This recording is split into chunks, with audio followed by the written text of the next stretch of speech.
welcome to Learning Bridge, and as promised I am back with my first video. In this video I will be interviewing my expert about data and AI solutions. So my today's expert is Tejas Nagdulikar. He is working as a Customer Success Engineer in Databricks, and for him it's been around 7 years he is working in this data and AI domain. So without wasting time, just let's move on to the session. Hi Tejas, first of all, big thank you to you for taking the time for this session. Let's start with the first question. I would ask you to just give a short introduction of yours and how is your journey in this big data analytics domain. Sure. Hey, first of all, thank you, Shashank, for having me. I'm happy to be here, helping you out. My pleasure. So yeah, sure. I did my undergrad in information systems, and then back in 2013, I started my career as a full stack developer. I was building Java MVC based web applications for different customers. And then a couple of years into my career, I got into the big data domain. So I used to work at a company called Apache Solutions where we work together, right? And work for multiple customers, mostly Fortune 500 companies, to build their data and AI solutions. So Opera was doing some really cool work in the big data analytics domain. And my job there was as a customer-facing data engineer to build big data AI solutions, collaborating with data scientists, making sure the pipelines are resilient, scalable. That happened, and then moved, did that for close to 4 years, and then last September I joined a company named Databricks, where I'm helping Databricks customers succeed through their data and AI journey. I'm helping them with architecture, use cases, user enablement, things like that. Thanks, Tejas. So let's move on to the next question. So why this data is the new oil for the IT industry? Yeah, sure. That's a great question. Also, like a cliched question, right? But it's very important question to answer, right? I'll answer this question in like three parts, right? One is that, we have a lot of data, right? Like because of these information systems that were built in the 90s and early 2000s, we're sort of getting the benefit of them. So now, we have actually a lot of data that our organizations have been storing for a decade or even more, right? And then the second part is that the compute and storage has actually become cheaper, right? So you actually can think about storing all that data in a persistent way, in a durable way, and then you can also think of processing that data, right? Because of the storage and the compute that has become more economical.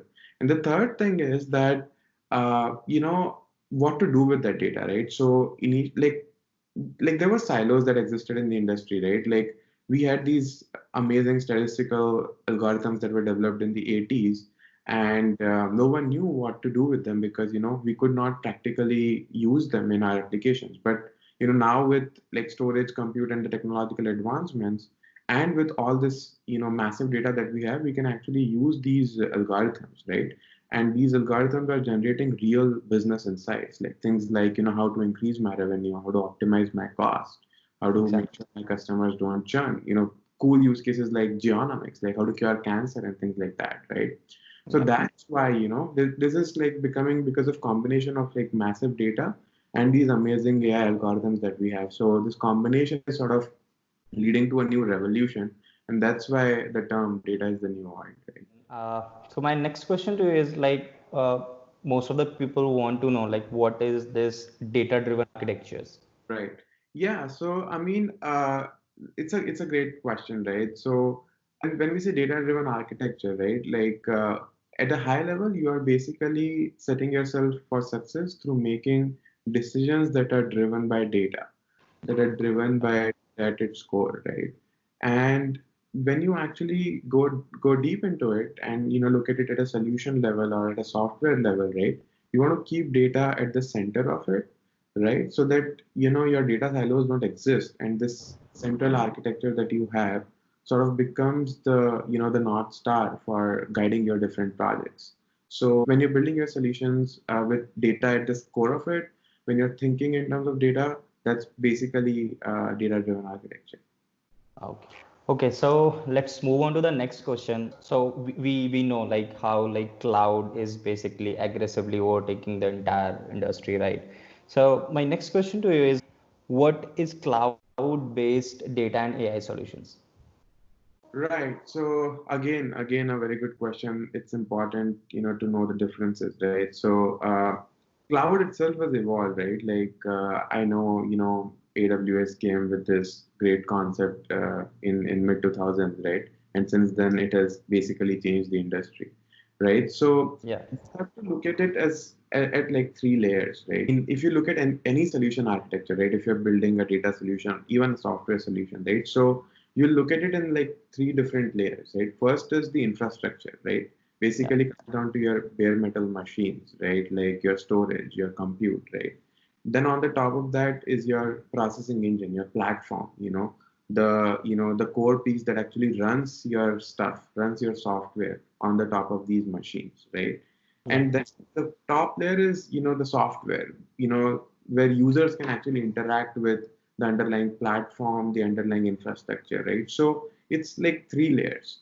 Now the thing is that the advancements in clouds have been such that there are offerings at all the three layers, basically, right? So you have cloud-based infrastructure, which is basically your storage and compute, right? These kind of services are provided by all the major cloud providers.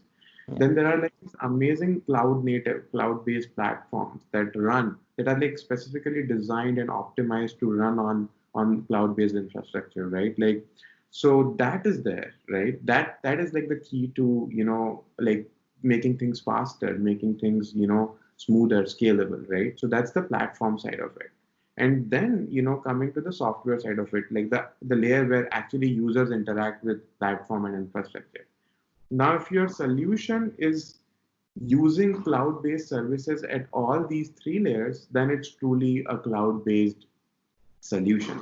So, people like companies, enterprises are at different points in their cloud journeys, right? So, in some cases, people have started using like basic cloud services, like in case of AWS, it's S3 or EC2s, right? But Yeah. then, the kind of software or the kind of engine that they're running on the top of it is not really cloud native, right? You could be running your, old Hadoop systems or, like things like that on the top of cloud. Now, while that is good because you still don't need like data centers sitting in your own premise, but you still are not making true use of cloud, right? So you have to like then switch to using something at the platform level that is cloud native, and then on the top of it like using a software that's cloud native. So depending on where you are in your cloud journey, like are you like truly cloud based or you're only like utilizing a part of it.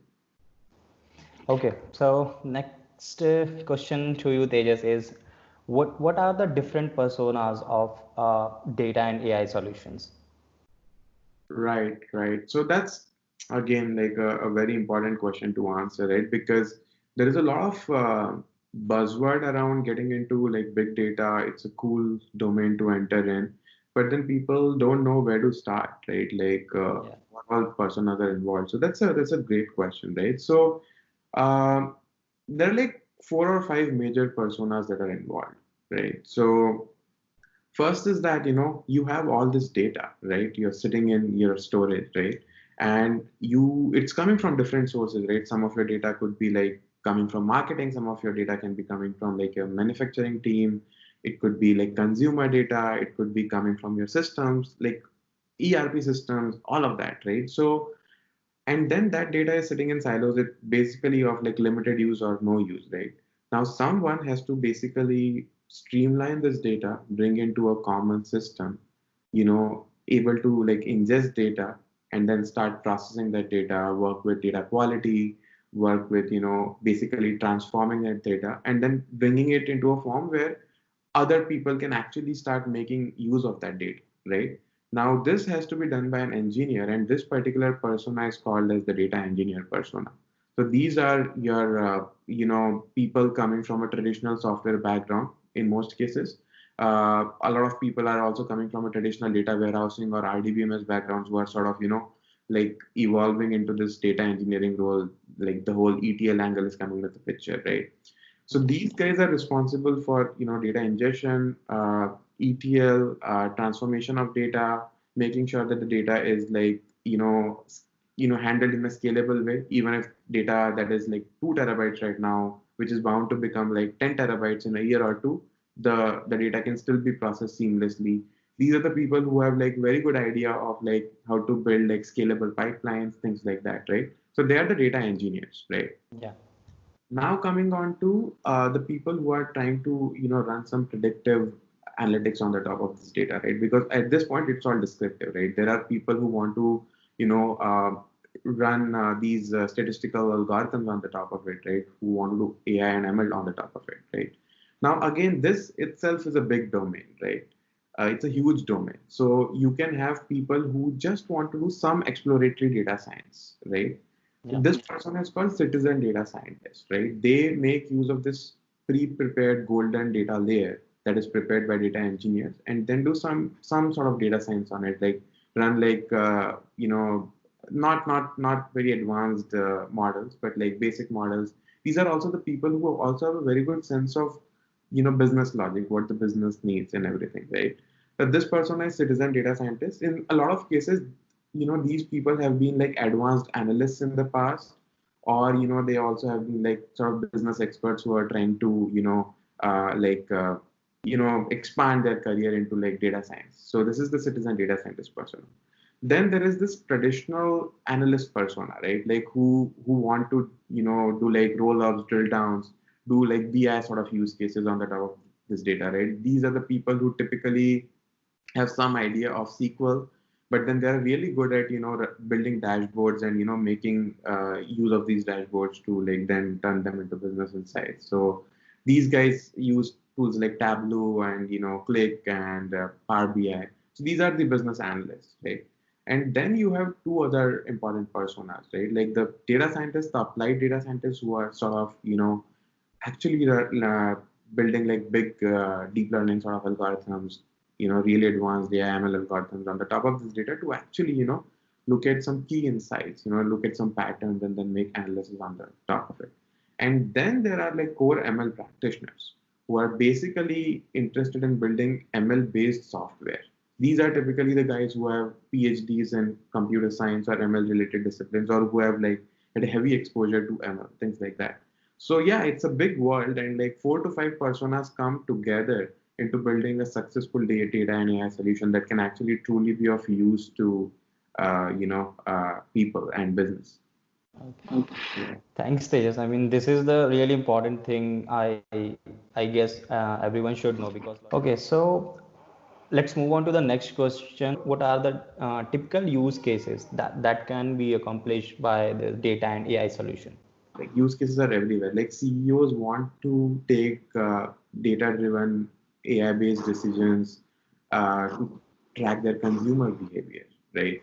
They want to track these systems and processes through like ML and AI, right? They also want to make sure that their claims and fraud department is up to date with these techniques, so that they can make best decisions, right? So the use cases range from every single business unit in an enterprise, like to some of the really novel use cases, like genomics, and even like things like I mean education and all, right? So it's varied depending on the industry that you're talking about, depending on the domain that you're talking about.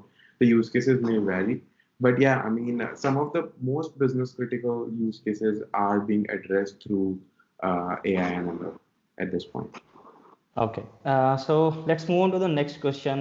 You talked about different use cases about data and AI solutions and why it is important for the enterprises, right? So now I would like to ask, like, is is there any challenging case study that you have worked upon and you want to share with us so that people could know, like, when you implement or work upon a case study which is related to data and AI solution, that what kind of challenges you face and how do you implement it? Yeah. I mean, I've been through this situation like multiple times, right? So, but yeah, I mean, one particular case, let's talk about it, right? So, I was working for this marketing company, right?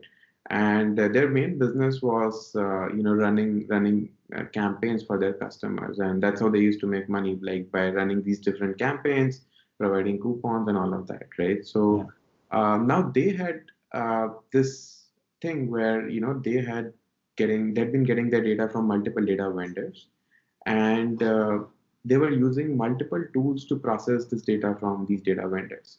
And then they had a bunch of consumers for this data who were then using their own tools depending on their own skill set, right? So if someone was good at SQL, they were using tools like SQL Server, right, to process this data.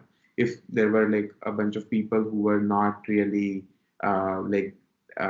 into programming and all, they wanted a BI dashboard, sort of a drop sort of a tool. So they were using a different set of tools. And then there were Okay. like another set of people who were using something totally different, to a point where some people were doing it manually using Excel and things like that, right?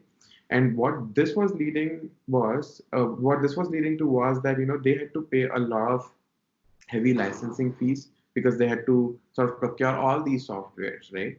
And then it was leading to data and team silos because the team that was using SQL Server was not talking to the team that was using Alteryx, and hence the insights that this team was producing were totally different from the insights that this other team was producing, right? And that basically led to slowness, that led to people doing a lot of rework, and then that also led to organization like not being able to move fast, right? And then we came into the picture. We were basically asked to sort of assess this particular scenario, and then we proposed, like we basically pointed these issues, right?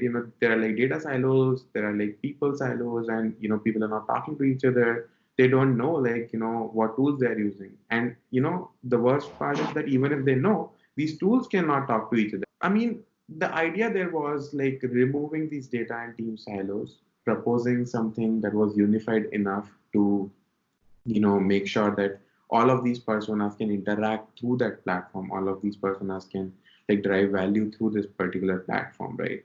And that's what we did. So what we did was we built like a golden data layer, like a master database, which was then used as a north star for different analysts, data scientists to do their analytics on the top of it. And that basically led to them able to like reach their consumers in a much faster way, in a much better way. Some of their campaigns that took like weeks to run, then took like a few hours, 2 minutes to run, and that was like a big business shift for them. Yeah. Okay, sounds good, and it looks like it was a challenging stuff that you dealt with. Okay, Tejas. So let's move on to the next one. This is I think people should know. People talk about AI, ML, and big data, right? So uh, I I would like to ask why this AI and ML is connected with big data. Yeah, that's a great question. So as I said, right, in one of my earlier comments, that these MLAI algorithms have existed for almost 40 years now. Like these researches were done like way back, right? But they existed in like books and like artifacts and like PhD case studies, right? Because there was no way to prove if these algorithms actually worked or not. Because like all of these algorithms are like predictive in nature, right? And for anything that is like predictive in nature to work, you need to supply it with enough training data and testing data, right? And there was no data available back then, right? Hmm. And when it became available, things were like expensive. Now we are at this amazing time where we have these amazing algorithms, we have all the data, and we are able to economically process this data. And that's why these MLAI algorithms are actually being like tested, and they're actually ready for the industry, ready to be applied to different use cases. And that's why these two things go hand in hand, right?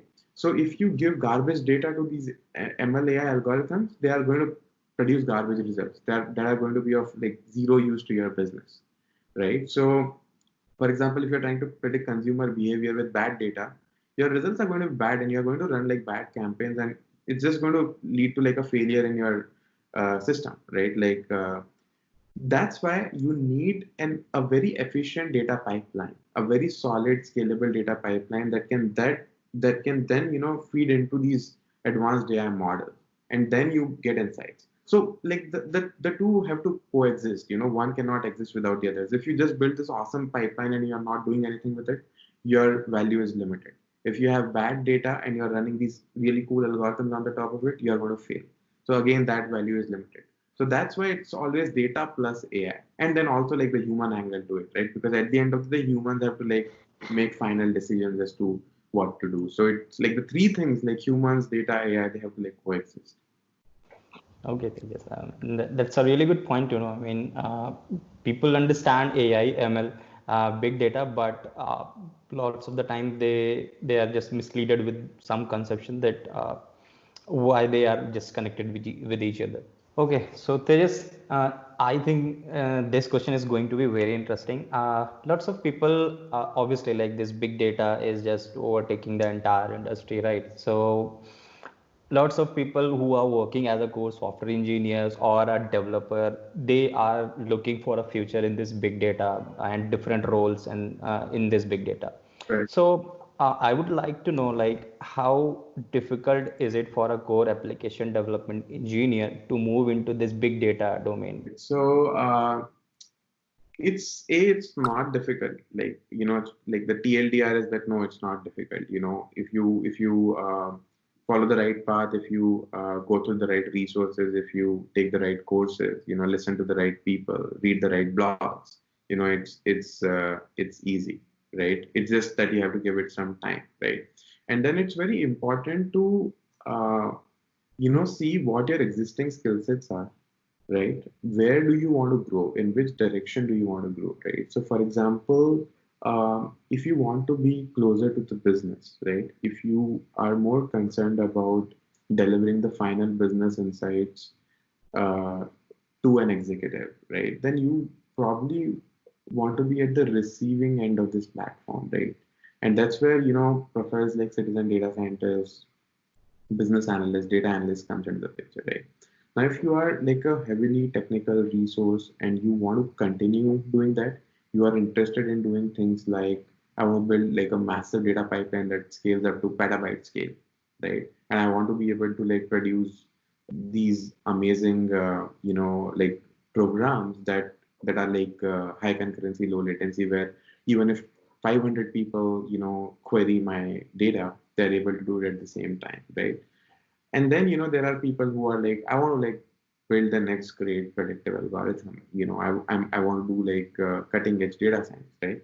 So these are like different areas, right? Now, depending on what your current skill sets are, what your areas of interest are, you can like choose to go in any of these directions, right? So, for example, I was also a full stack application development engineer, right? And I I saw myself connected to like being a data engineer the most, right? Because a lot of my skill sets from programming came handy when I was, instead of writing, application APIs, I was instead writing big data, jobs. Like in those days, like Hadoop MapReduce jobs, basically, right?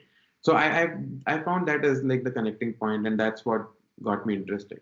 Now I'm at a point in my career where I want to like look at the overall architecture, right? I want to see like how my architecture is inclusive, it's unified, it takes care of all the personas. I want to guide people in their data and AI journey. So now I'm in a slightly different role. So even in my big data AI journey, I've evolved, right?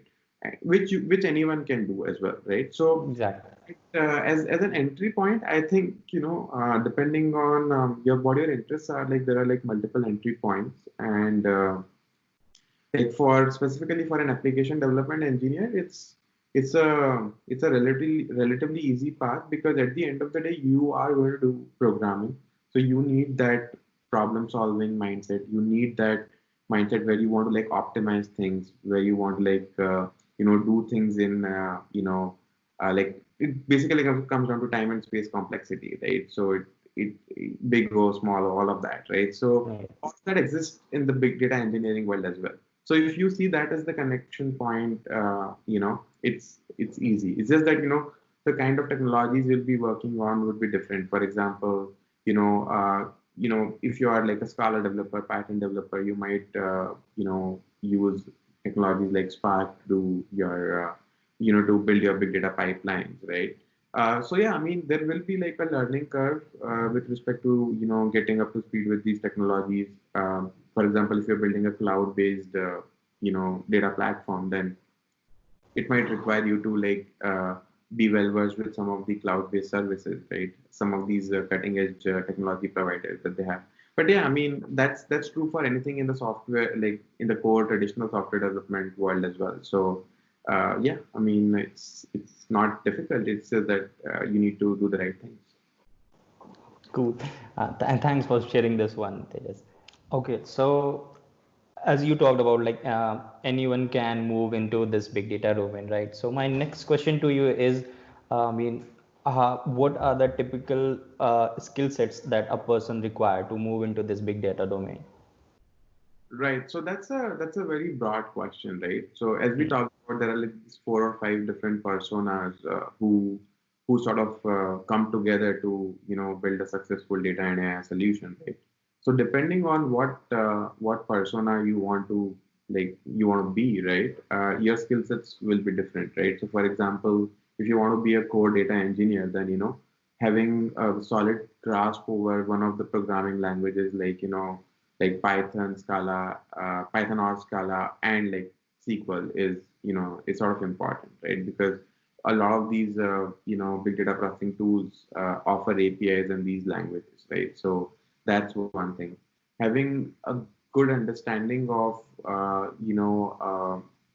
something like Spark, which is like a proven big data processing platform, is going to be helpful because at a fundamental level, you want to understand, why all of this was invented, right? Why did we move away from traditional data warehouses? Why is this parallel processing needed? So, that will basically open up your mind about why why should why should we even do it, right? Uh, so yeah, I mean, like for these data engineers, that's important. Understanding parallel processing, having a command over one of the programming languages, and then maybe understanding how a big data processing like platform works, right? And then it's also important to see like how multiple tools come together. For example, if you're building a real-time analytics application, so you want to see how streaming tools come together with processing engines, right? And like for example, you would want to know like how to bring in my streaming data through Kafka into something like Spark or Databricks, right? So all of these things, and you don't have to learn it like all at once. You are going to eventually learn these things, but yeah, these are some of the things that are important, right?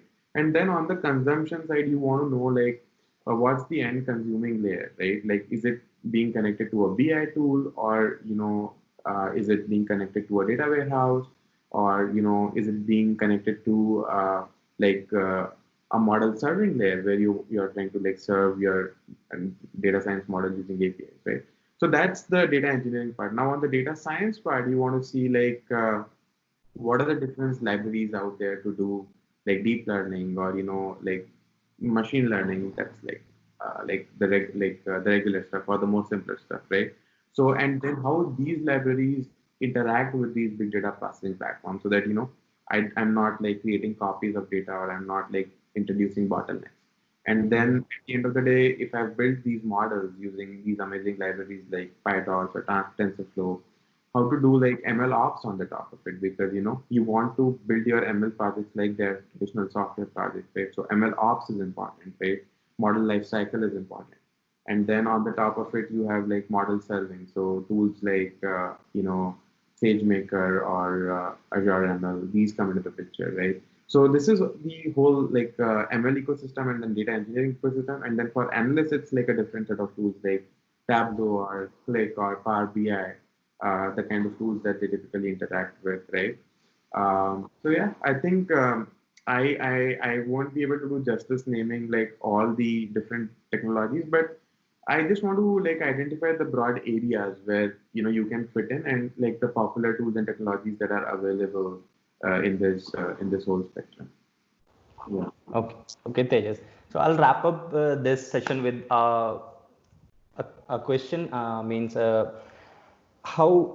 basically how do you keep yourself motivated in your job, and what you want to suggest to our viewers, like how they can grow in their job and how can they get success while they are working on a particular role.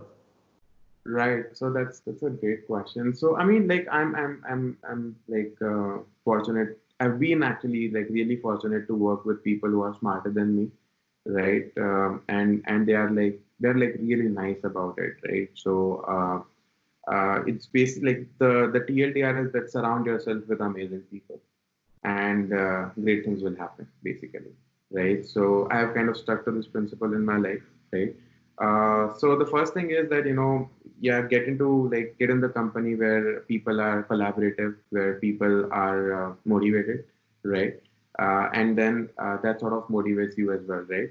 But then when you're in that, right, like now it's important that while you are doing your day-to-day job, right, and sort of and when you do your day-to-day job, you sort of have a myopic view of things, right? Like I need to get this done by tomorrow. I need to get this done by like Friday, whatever, right? But it's important that you don't lose the larger picture of like what have you learned in the last 6 months, what have you learned in the last 1 year, what's new happening in the industry, and where do I see myself in like next 1 year or 2 year, right? And then ask these questions to like your managers, your mentors, right? Interact with them, right? And then like be super up to date with what's happening in the industry, right? Attend conferences if you can, read like some amazing blogs, because once you like if you start with like reading blogs, right, everything will seem amazing to you. But then once you start investing time, like you will see patterns and anti-patterns. Not everything that's written on the internet is right, right?